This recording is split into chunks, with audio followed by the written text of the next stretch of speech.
શ્રી વલ્લભાધીશ કી જય, ગિરિરાજ ધરણ કી જય, શ્યામ સુંદર શ્રી અમને મહારાણી કી જય, શ્રી ગુસાઈજી પરમ દયાળ કી, શ્રી ગોકુલ નાથ કી જય, દાવ દયાળ કી જય, श्री नवनीत प्रिया लाल की अपने माथे विराजता सेव्य स्वरूप की बधाई वैष्णव ने झाझा करीन जय श्री कृष्ण।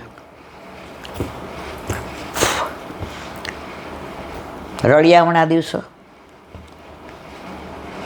घर में होय के बार हजी वातावरण दिवाळीनुं प्रभु घर में है एटले अलौकिक आनंद। ठाकोरजी घर में न बिराजता होय तो चारे बाजू अहींया जईए अहींया जईने आपणा घरे ना आवे ना ते। प्रभु घर में बिराजे छे एटले प्रभुना सगा ए आपणा सगा। प्रभुने जे गमे ए आपणने गमे, प्रभुने जे भावे ए आपणने भावे। काले ज होलमां सत्संग करता था तो ए ज वात निकળી एम के ठाकोरजी घर में है ने तो जाने अजाणे आपणुं ध्येय ठाकोरजी ज बनी जाए। एम के सांजे क्यांय गया होय ने पछी घणाय पट्टे धरता होय तो एम थाय बहु मोडું थई जशे એટલે ઘણા એમ કે સવારનું ફીકું પડ્યું હોય ધરી દેજો ને એ કે આપણને ન ગમે કે આપણને સવારનું ठंडू भावे छे कई नहीं तो ठाकोरजी माटे आटलो उपमा कर दईए, आटला पौवा कर दईए के दूध पौवा कर दईए। पण भूज में एक दीकरी 25-30 वर्ष पहलानी बात, ए लोको बालकृष्णनी त्यां बेठक छे। गामनुं नाम शुं? त्यां ज छे, भूजथी ने लगभग 40-50 किलोमीटर। बहुत सुंदर बालकृष्णजी ने बैठक एटला रड़ियामणा आपणे दर्शन कर्या छे। हवे एना घरना प्योर वैष्णव ने ब्राह्मण एटले कोई पण आवे ने एटले आ लोकोने एम के क्यांक लई जाओ ने तो आ रड़ियामणा बहु बैठक। हवे नारायण सरोवर दूर पड़े एटले सवारथी सांज न अवाय, पण अहींया जाए एटले बधुं लई जाए ठाकोरजीने धरावेલું ने त्यां बेठकमां बधुं सुंदर व्यवस्था, पाणी नान तेन એટલે બધા સગાવાલા આવ્યા હતા, નાના નાની બધાય તો 8 કે 10 જણનો ટેમ્પો ટ્રાવેલ્સ કરીને ગયા। આખો દિવસ આનંદ કર્યો, ઝારીજી ભર્યા ને પ્રસાદ લીધો ને પછી વળતી વખતે જે જોવાનું હતું એ બધું બધાને બતાવ્યું। હવે આવ્યા એટલે 9:30 થઈ ગયા એટલે ઘરમાં બધા એક મતે કીધું કે હવે ઠાકોરજીને દૂધ ધરી દો ચાલશે। અને બધાએ હાથ પગ મોઢું ધોઈ અને સૂઈ ગયા। આ દીકરી હતી પ્યોર પુષ્ટિ માર્ગે, હતા તો બધાય પ્યોર, પણ આને અંતરનો ભાવ। બધાય સૂઈ ગયા એટલે નાહી લીધો, ગાઉન પહેરીને ઠાકોરજી માટે લસાલસ માનભોગ બનાવ્યો। अंदर बधो सूको मेवो ने दूध में बनाव्यो। 11 वागे भोग धर्यो अने सवारे एना मम्मी जायगा तो बधा पात्र ने बधुं धोई नाख्युं हतुं, घसी नाख्युं हतुं। पण ओलो जे प्रसादी मानभोग हतो ने एमां एक बाजू हतो ए श्रम भोग हतो, कारण के आखो दिवस अने आ बाजू हतो एमां पछी एणे चिठ्ठी लीधी नखी हती के आ श्रम भोग छे, गायने देवानो અને આ પ્રસાદ છે। કારણ કે સવારે મમ્મી ઉઠે 5 વાગે ને આ ઉઠે 6:30। તો સવારે મમ્મી ઉઠ્યા એ કે આ આપણે 10 વાગે સૂતા ત્યાં સુધી તો બધા હોઈ જ ગયા હતા। પછી દીકરી ઉઠી એટલે પૂછ્યું કે એ કે જો તમે બધાની હાજરીમાં કે તો બધા આગ્રહ કરે ના ના દૂધ ધરાવી દે, કોક દિવસ ચાલે દૂધ। એ કે આપણે ચાલે છે જયમાં વિનાનું રાત્રા। એ કે અમે ન જમીએ તું એમ કે પેટમાં બળે, રાતના એમ કે ભૂખ્યું સુવાય નહીં, ઠાકોરજી ભૂખ્યા ઉઠાડે પણ ભૂખ્યા સુવાડે। તો જે પ્રભુ આપણા માટે આ બધું કરે એને આપણે એ કહે કે ખાલી દૂધ ધરાવી દેવાનું. એટલે એ કહે પછી અપરાશમાં સ્નાન કરી અને તમે બધા સૂતા હતા તો વચલું બાયડું બંધ કરી દીધું અને ઠાકોરજીને માનભોગ થયો. જો આ પુષ્ટિ માર્ગ. હવે એ દીકરી દેખાવડી તો એટલા બધા માગા આવે. હવે બ્રાહ્મણો હોય એટલે મોસ્ટલી શંકરને માનવાવાળા, માતાને માનવાવાળા, મહાદેવને માનવાવાળા. એટલે ઘરમાં બધા એમ કે જો હવે આ વર્ષો વીતતા જાય છે, હવે કરવું શું? એણે કીધું પપ્પા વૈષ્ણવના દીકરાનું માગવું આવે ને તો મને પૂછશો નહીં. એ ભાડે રહેતો હશે તો એ મને ચાલશે, મારે કરોડોપતિ નથી જોઈતો. હવે બધાય સગાવાલા બોલવા માંડ્યા, હા લે ગોત વૈષ્ણવ, મળવાનું છે. બ્રાહ્મણો તો બધા શંકરમાં જ માનતા હોય, તારે બધી આ દીકરીનું માન કરે છે, તને ના પાડી હતી કે બ્રહ્મ સંબંધ ના અપાવું, તોય તે બધાને અપાવડાવ્યું, લે હવે ગોત. એટલે એના પપ્પાને ટેન્શન થઈ ગયું, કારણ કે દીકરો હતો ને. પછી એક જગ્યાએ નક્કી કર્યું, ઓસ્ટ્રેલિયા. હવે સબબંદર કે વ્યાપારી ઇન્ટરવ્યૂમાં જે આણે પૂછી લીધું, એ કે એવું ન હોય કે આપણે બધા એજ્યુકેટેડ, તુંય ભણેલી હુંય ભણેલો, એજ્યુકેટેડ હોઈએ તો એમ કે બધા ભગવાન સરખા, એવું કૃષ્ણને જ માનવું ને બીજાને પ્રસાદ ના લેવો ને છેડાછેડી છોડવા. હવે આને ઇન્ટરવ્યૂમાં જ મજા ન આવી, પણ હવે ઘરમાં બધાય કહેવા માંડ્યા કે તારી પાછળ આ બે બહેનોનું શું થશે, તું ના પાડસ. હવે નક્કી થઈ ગયું, એટલે કે અમે તમારા ઘરે આવશું, કેટલા માણસો આવશું ને ક્યારે ને વાર ને તિથિ ને. એટલે એ લોકોએ કીધું તો રવિવાર આવશું. પ્રભુની તમે પરાકાષ્ઠા જુઓ, એની લીલા જુઓ, એની અદ્ભુત આપણા માટેનો ભાવ જુઓ. હવે એ લોકો રવિવારે આવવાના હતા, એટલે ઓલા છોકરાએ આનો ફોન નંબર માગ્યો હતો. એટલે આણે કીધું નક્કી થાય પછી બધું, કારણ કે હજી નક્કી નથી થયું. એટલે અમે લોકો એમ કે એટલા ફોરવર્ડ નથી, ₹100 દઈ દઈએ એટલે પછી બધું બરાબર. એ દરમિયાન શનિવારે એવું બન્યું કે એ લોકો જે વચ્ચે હતા એને ત્યાં પૂછવા ગયા કે ભાઈ આ લોકો આટલા બધા પૈસાવાળા છે તો પછી બધું દહેજ નહીં, અમારું કામ નથી, અમે જે અમારા રીત રિવાજ પ્રમાણે થતું હોય એ કરશો. ત્યાં બીજા એક વૈષ્ણવ એને કહેવા આવ્યા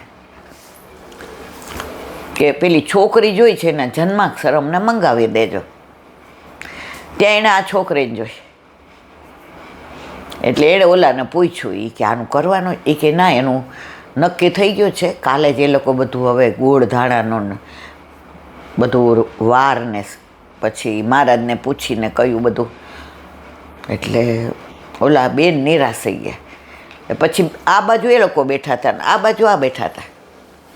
એટલે ઓલા લોકોએ, ઓલા બેન બોલ્ડ હતા, એણે પૂછ્યું ભાઈ તમારી દીકરીને નક્કી થઈ ગયું? એ કે હા ભાઈ કર્યું તો છે. એ ઢીલું બોલ્યા.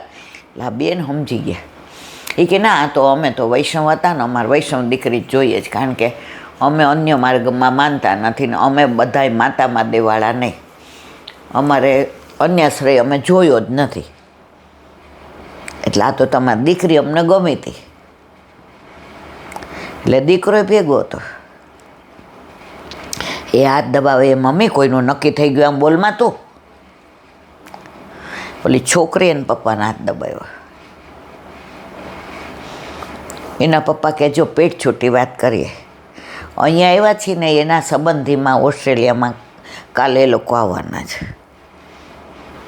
બધું સારું છે, પણ એ બધામાં માને છે. એટલે મારી દીકરી દુઃખી છે. એ અમારી ભેગી આવી છે ને એ મા બાપની આબરૂ સાચવવા આવે છે. એણે કીધું તમારા દરેક શબ્દ મારા સર આંખો પર, અમારા સંસ્કારને દીપાવવા માટે એણે ના. પણ હવે આ દીકરો જોયો ને તમને જોયા ને ગળામાં કંઠી જોઈને તમે કહો છો અમે તો અમારા ઘરે તો આઠેય આમની સેવા. એ કે બેન તમારો દીકરો અમને પસંદ છે. ઓલા વચ્ચેવાળા કહે આમાં મારો તો મરો થાય ને. ઓલા ઓસ્ટ્રેલિયાવાળા તો કાલે બધા અહીંયા આવવાના હતા. પછી બેને જોયું કે આ દીકરી બહુ રાજી થઈ ગઈ કે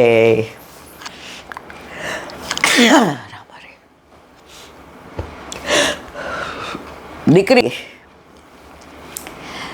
કે ભગવાન કે દેર હે અંધેર નહીં હે. એટલે ઓલા બેન ઉતાવળા હતા મારી જેવા. એ કે હવા રૂપિયો ભેટ શ્રીનાથજીની કાઢી જ દઈએ. એના પપ્પા કહે અમને વાંધો નથી, પણ તમારે કાંઈ તપાસ કરવી હોય. એ કે અમારે બધી તપાસ થઈ ગઈ. તમારે કાંઈ તપાસ કરવી હોય તો આ અમારો ધંધો, આ એની જગ્યા,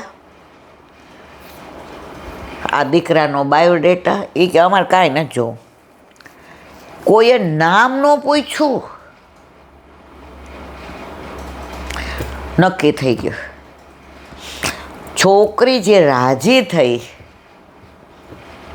એ ઓલા બેનને ભેટી પડી કે ઠાકોરજી તમે દ્રઢ હો તો છેક લગી તમને લઈ જાય, પરીક્ષા કરે, પણ નિર્ણય તો તમારો ગમતો જ આવે છે.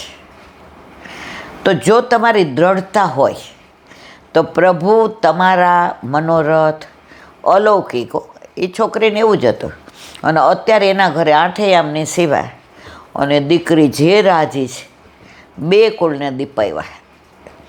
પિયરમાં ભાઈ નહીં તો ત્યાંય એટલી સરસ રહે, અને સાસરીવાળા તો 2 મોઢે નહીં 1000 મોઢે વખાણ કરે. તો આજે પણ આવું બને છે.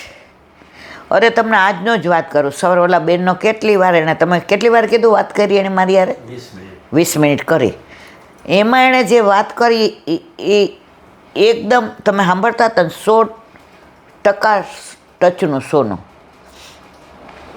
એ કૈલાબેન નવી નવી પરણીને ગઈ. હવે સૌરાષ્ટ્રમાં અહીંયા જેટલી છૂટ નહીં.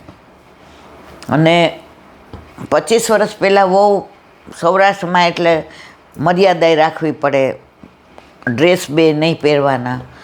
અને અમારું ઘર છે ને હવેલી જેવું 3 માળનું, પણ કયું જૂનવાણી. જૂની પહેલાં તો ગટરો તમને ખબર છે ખુલ્લી હતી, એટલે એવી ખુલ્લી ગટરો, ને 1 નળ બહાર ને 2 નળ અંદર. એટલે ઘણીવાર તો એ કે પાણી બહારથી ને ઓલો નીચો નળ એટલે ડોલમાં ભરીને લાવવું પડે.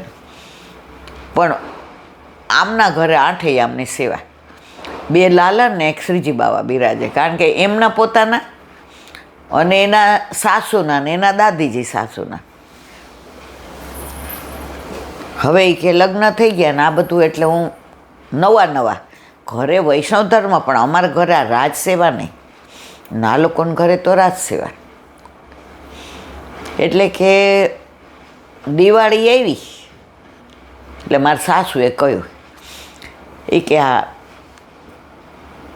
ઠાકોરજીના જે કર્ણફૂલ છે ને એ બરાબર તું ખાસા કરી નાખ બેટા.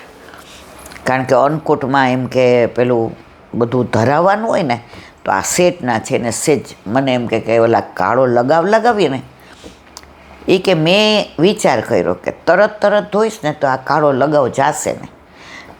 એટલે ત્યારે એ કે સર્ફ હતું ઈલાબેન, એટલે એની અંદર વાડકીમાં મૂકી અને પલાળી દીધા કે અડધો કલાક રહીએ ને આ બધો લગાવ નીકળી જાય. એટલે હું મારે ત્યાંય કે મારા પિયરથી ફોન આવ્યો. હવે પિયર કેટલું, અહીંથી ને આપણે નારણપુરા જઈએ એટલું. એટલે મારા મિસ્ટરને કીધું કે તમારે સ્કૂટરનું કામ ન હોય તો, ત્યારે કાઇનેટિક હતું. એ કે હું 5 મિનિટ કાઇનેટિકમાં જઈ આવું, મારી બાને મારી સાઈન જોઈ છે. કારણ કે આ જે બેંકમાં છે દાગીના ઉપર હોય ને તો મારી સાઈન છે. એ કે હા જઈ આવ. સાસુને પૂછ્યું, હા જઈ આવ. હવે સાસુને કહેતા ભૂલી ગઈ કે આની અંદર પલાળ્યા છે. હવે એ ચાંદીની વાડકી હતી, એટલે સાસુએ થોડો બદામનો શીરો એમ કે અવેર થઈ વહુ ગઈ છે તો ઠાકોરજીને હજી વાર છે તો થોડોક લચાલચ, તો બદામનો ભૂકો તો મેં તૈયાર કર્યો હતો પલાળીને છોતરા કાઢીને. તો એણે તો લચાલચ શીરો કર્યો. શેનો? બદામનો. હવે ઓલું પલાળેલું હતું ને એમને દેખાય નહીં, તે નાખી દીધું. 6 કુંડલ ગયા. અને એ બરાબર સાફ કરી ઘસી અને એમાં એણે બદામનો શીરો ધર્યો. હોલી આવી,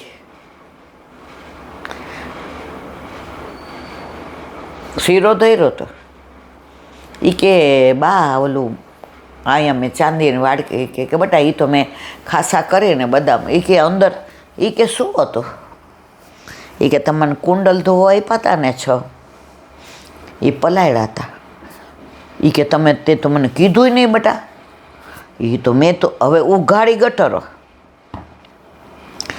સાંજ સુધી બધી ગટરો જોઈને નીચે જોઈ આવીને 3 માળ ને ખુલ્લી ગટરો એટલે 12 સુધી જઈ આવીને બધે પાણી નાખ્યા ને તમે જો તો ઈલાબેન અમે ગાંડા થઈ ગયા. સોનાના 6 કુંડલ. પછી કે ખાવાનું તો બપોરે ભાવ્યું નહીં, જો કોઈ ખાધું નહીં બપોરે. મગજમાં ઓલા કુંડલ જ દેખાય, નવી પરણેલી અને સોનાની વસ્તુ ખોવાય ને સૌરાષ્ટ્ર. ક્યાંક મારા ઉપર એવો ખોટો વિચાર આવી જાય તો મારું તો લગ્ન જીવન બગડે. મેં કીધું જો મારું પિયર મારાણીમાં તમે, મારું સાસરોય તમે, મારું સર્વસ્વ તમે. વાંક મારો છે, મેં કીધું નહીં. હવે તમે જે રસ્તો બતાવો એ હું કરું. તો રાત નહીં કે સુવા જતી હતી ને તો પેલા પાણીની બોટલો નહોતી, એટલે ત્રાંબાનો લોટો કુંજાવાળો લઈને ઉપર અમારા રૂમમાં લઈ જવા માટે ભરતી હતી. તો સામે ઓલી ઠાકોરજીના પાત્ર કરવા માટે થઈને રાખ હતી, એની અંદર મને ચમકતું દેખાણું. મેં જોયું 6 કુંડલ એમાં, 6 એમાં. એ બેન રોવે, એ કે આવું તો માનો જ. એવા રાજી થઈ ગઈ. મહારાણીને માં કીધું કે છોરું કછોરું થાય, કાંઈ માવતર કમાવતર થાય. એટલે આપણે કહીએ કે ના કહીએ, પ્રભુ ભલે આપણી યાર બોલતા નથી, માગતા નથી, પણ જતાવે છે જરૂર. એમાં કોઈ શંકા નહીં. આજે આમને થયું, મારે થાય તો બધાની સાથે થાય છે આવું. એટલે પુષ્ટિ માર્ગ તો જો તમે દ્રઢ વિશ્વાસ છે તો તમારા ઠાકોરજી. આજે ઓલી છોકરીને બ્રાહ્મણ નહોતું કરવું ને વૈષ્ણવ જોઈતો હતો,